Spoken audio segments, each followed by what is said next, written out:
Hello, welcome to Wingin It, and welcome back to another preview video in which we take a look at the upcoming Wingspan Americas Expansion. In this video, I'm going to be taking a closer look at all of the new features included in this expansion. So if you're excited and you want to know what you've got in store for you in Wingspan Americas, then stick around and find out. This follows on from my previous unboxing video in which I took a look inside the Wingspan Americas box and all of the new components and new features in this upcoming expansion. So if you haven't already seen that video, I definitely recommend checking it out to get a sense of what's coming.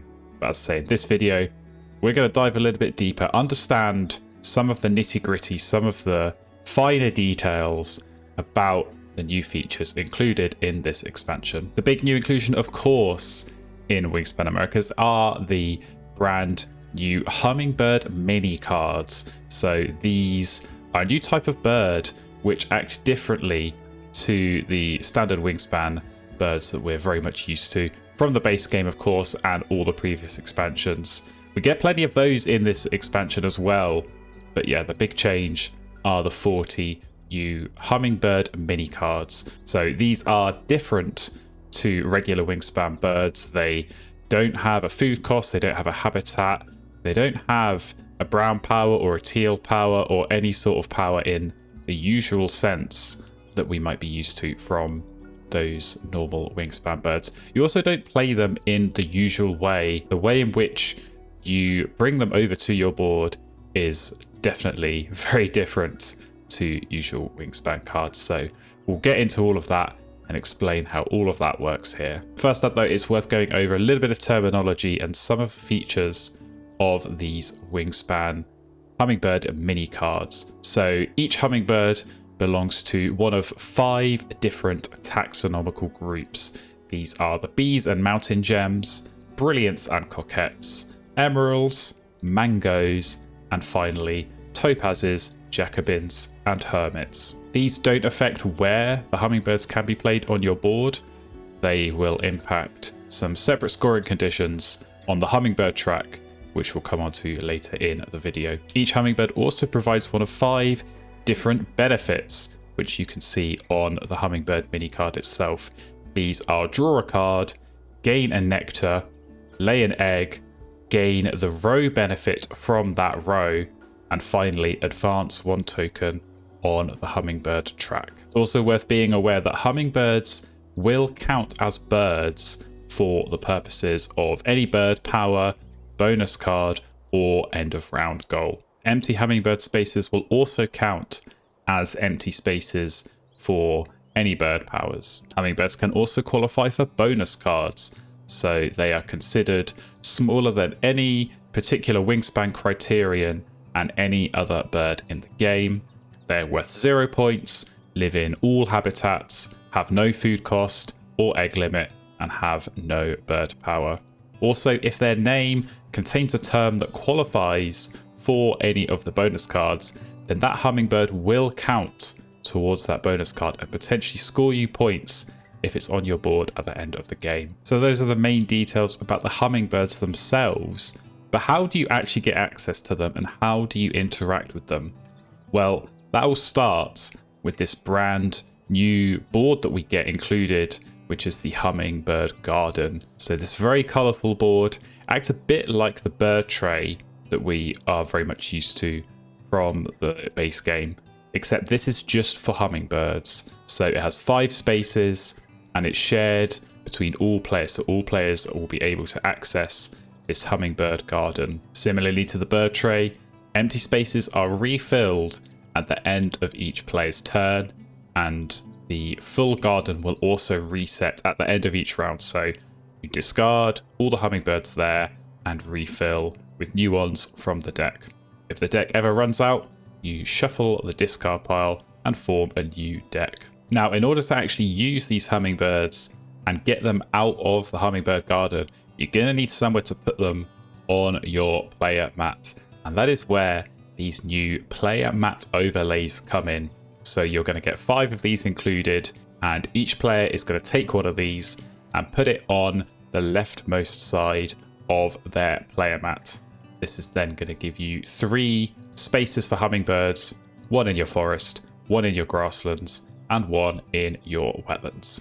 Note that these can only hold hummingbirds, so you can't play regular birds here, and the hummingbirds themselves can't have any food cached on them, any eggs laid on them, or any cards tucked behind them. These player mat overlays are double-sided, so whether you are playing on the base or Oceania boards, you've got an option available there. Each player will also take 1 hummingbird track, so there are 5 of these included within Wingspan Americas. They are all slightly different, so these will need to be randomized and dealt out to players at the start of the game. They also come with 5 hummingbird tokens, 1 for each of the taxonomical groups that we talked about earlier in the video. Tokens will start at the start space in the bottom of each column and slowly move up the track based on Hummingbird Actions, which we'll come onto in a moment. Players will score points at the end of the game for each of the tokens on their Hummingbird track. Each token is worth the number of points shown in the row. So that start space, any tokens there are going to be worth -3 points. And then the next row is going to be worth 0 points, 1 point, all the way up to a maximum of 10 points per token. So in a perfect game, you could be scoring upwards of 50 points with these hummingbird tokens. Some spaces on the track will also allow you to take bonus hummingbird actions. But what exactly are those hummingbird actions and how do they work? Well, for starters, they always trigger at the end of a habitat action. So anytime that you're taking food in the forest or laying eggs in the grasslands or drawing cards in the wetlands, you're going to be taking a hummingbird action. The only time it's not going to happen is when you are playing a bird. A hummingbird action consists of either attracting a hummingbird from the garden to your player mat or returning it from your player mat to the garden. When you end a row activation, if the hummingbird space in that row is empty, then you attract a hummingbird. That is, you move a hummingbird from the garden to that space on your player mat and gain the benefit shown on the card. Note that you can only take the top hummingbird card from each stack in the garden. Conversely, if the hummingbird space is already full in that habitat, then you return the hummingbird. So that is, you take it from your board and put it on any space in the Hummingbird Garden. You will then advance 1 space on the Hummingbird track in either the column that matches the returned Hummingbird's taxonomical group or the hummingbird that you covered in the garden.